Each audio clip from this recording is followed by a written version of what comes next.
हाथ लगाए वो यह हाथ लगाएं। अच्छा, हमारी औरतें, हमारी बहुएं, हमारी माताएं, हमारी बहनें उनके छूने के लिए है।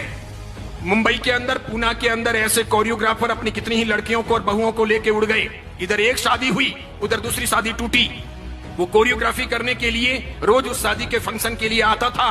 महीने भर तक उन्होंने घर की महिलाओं और बहुओं को सब सिखाया। उसी के अंदर एक बहू के साथ प्यार हो गया। इधर शादी निपटी, सेकेंड डे सवेरे वो इस बहू को लेकर रफू चक्कर हो गया, शादी कर ली उसने।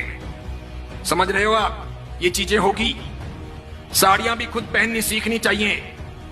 कोई फैशन डिजाइनर हमें साड़ी पहनाने आए और वो मर्द हो, अच्छा, वो यहां तक हमें छुए और उसके साथ में हमारे घर का भाई हस्तमिलाप करेगा। साला दिमाग खराब हुआ है क्या?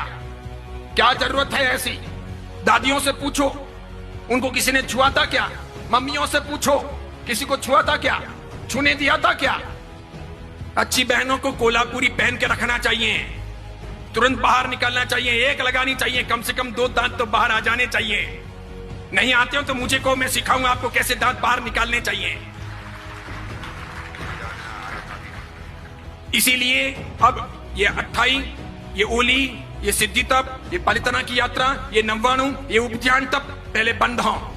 वो करें जिनको ये सब ना करना हो, जिनको डांडिया खेलना हो, जिनको कोरियोग्राफर को यहां सब हाथ लगवाने हो, इस प्रकार के नाच करने हो। अभी मैंने कुछ वीडियो देखे हैं जिसमें 65 साल 70 साल के दादा और दादी डांस कर रहे हैं, 70 साल के, फिर 45 साल के पापा और मम्मी वो भी डांस कर रहे हैं। किसके लिए?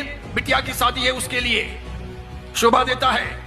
65 साल 70 साल के दादा और दादी डांस करें, अच्छा लगता है। अब टांगे तो कब्र में लटकी है और डांस करना है, कोई मर्यादा है या नहीं? अच्छा, डांस नहीं करने से शादी अच्छी नहीं होगी क्या? एक वीडियो नहीं बनेगा तो काम नहीं चलेगा क्या? क्या गंदी फिल्मों की धुनों पर दादा दादी को नचाना ही जरूरी है? कई सारे समाजों ने प्री वेडिंग शूट भी बंद कर दिए। पुरोहित समाज ने पाली के उस घोषणा पत्र के अंदर यह भी किया कि हमारे समाज के अंदर दूसरों की देखा देखी कोई प्री वेडिंग शूट नहीं होगा, कोई आवश्यक नहीं है। वेडिंग के बाद यानी शादी के बाद आप आराम से घूमो, आपका काम करो, लेकिन यह सुभाषपद नहीं है। ये सब फिल्मों से, सीरियलों से आया है। क्या दिखाना है? और मुझे तो यूं लगता है कि हमारा बदन हमारे वीडियो के द्वारा इस प्रकार अर्धनग्न कपड़े पहने हुए, हाफ पैंट या इतना सा पहना हुआ, नीचे ऊपर इतना सा पहना हुआ, और फिर हम प्री वेडिंग शूट करते हैं और वो लोग देखते हैं तो क्या देखते हैं? क्या देखते हैं? आप दिखाना क्या चाह रहे हो? अच्छा, जो आपको दिखाना है वो आपके पति को दिखाना है कि दूसरों को दिखाना है? ये पति के लिए है कि दूसरों के लिए है? यानी आप एक सदाचारी मां बनना चाहती हो कि वेश्या रहना चाहती हो?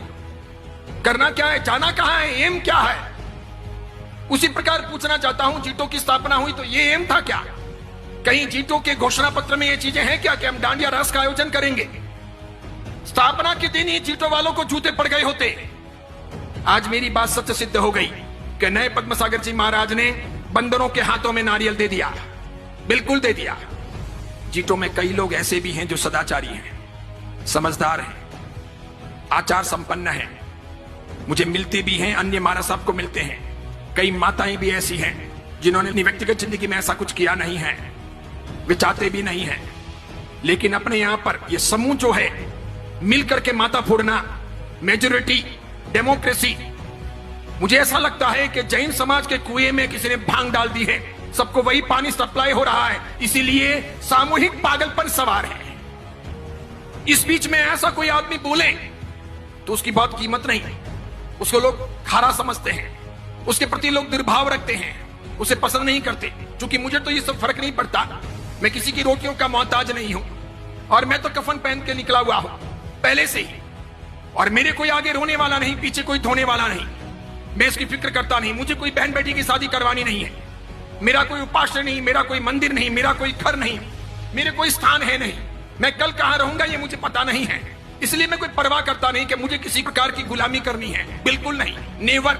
मैं तो सत्व के आधार पर जीने वाला आदमी हूं। जितने केस होने दें, जितने दुश्मन सामने आए आने दे, जिस मुकाम पर मौत होगी होगी, एक बार होगी, 2 बार थोड़ी होती है मौत, एक बार होगी। और किसी के सर्टिफिकेट से मुझे कोई स्वर्ग या मोक्ष थोड़ी मिलेगा, तो क्या फर्क पड़ता है कोई मेरे बारे में क्या बोलता है, कुछ भी कहे। इसलिए मेरी फिक्र मत कीजिए, मुझे चिंता है समाज की। भगवान महावीर का समाज चिंता रहा, वो पवित्र रहा, अच्छा रहा, तो साधु साध्वियों का और हमारे सब कामों का कोई वर्त रहेगा। अगर भगवान महावीर का समाज ही कमजोर पड़ गया तो मेरे एक के मजबूत होने से क्या होगा? मेरे एक के जिंदा रहने या लंबी उम्र पा लेने से भी क्या होगा? मैं व्यक्तिगत सफलताओं को समाज के सामने, धर्म के सामने महत्वपूर्ण नहीं मानता। मेरी व्यक्तिगत सफलताएं कितनी भी हों, अगर वो व्यक्तिगत सफलताएं मेरे समाज के लिए, मेरे धर्म के लिए उपयोग में नहीं आती है तो मेरा जीना हराम है। फुकट की रोटियां खा करके कोई मतलब नहीं है। इसलिए मैं सोचता हूं सफलता का पहला मापदंड कि मेरा समाज सुरक्षित रहे, साफ सुथरा रहे, मेरा धर्म सुरक्षित रहे, साफ सुथरा रहे। यह आवश्यक है। आप जैसे लोगों को क्रांति करनी चाहिए, उठना चाहिए। पूरे बेंगलुरु में यह हवा फैलानी चाहिए कि डांडिया नहीं होगा, कोई जीतो, कोई जियो, कोई अन्य संस्थाओं के अंडर में नहीं होगा। उसके लिए संस्थाएं ना बने। जो लोग भी प्रयास करें आकर के मुझे कहिएगा, मैं आपके साथ में हूं, तन से, मन से, धन से, और पूरी ताकत लगाइए। और खास करके मैं मातृ शक्ति से कहना चाहूंगा कि उठो।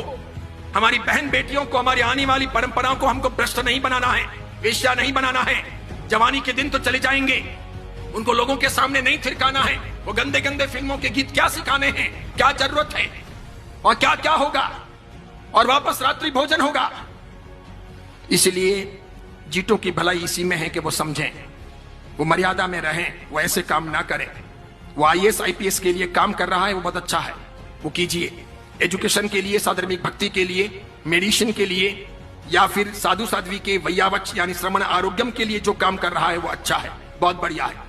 इसके लिए वे अभिनंदन के पात्र हैं। लेकिन ये जो काम किया जा रहा है, इसमें जो लोग भी लगे हुए हैं, बस इसी में शान है कि चुपचाप पीछे हट जाएं, ना करें।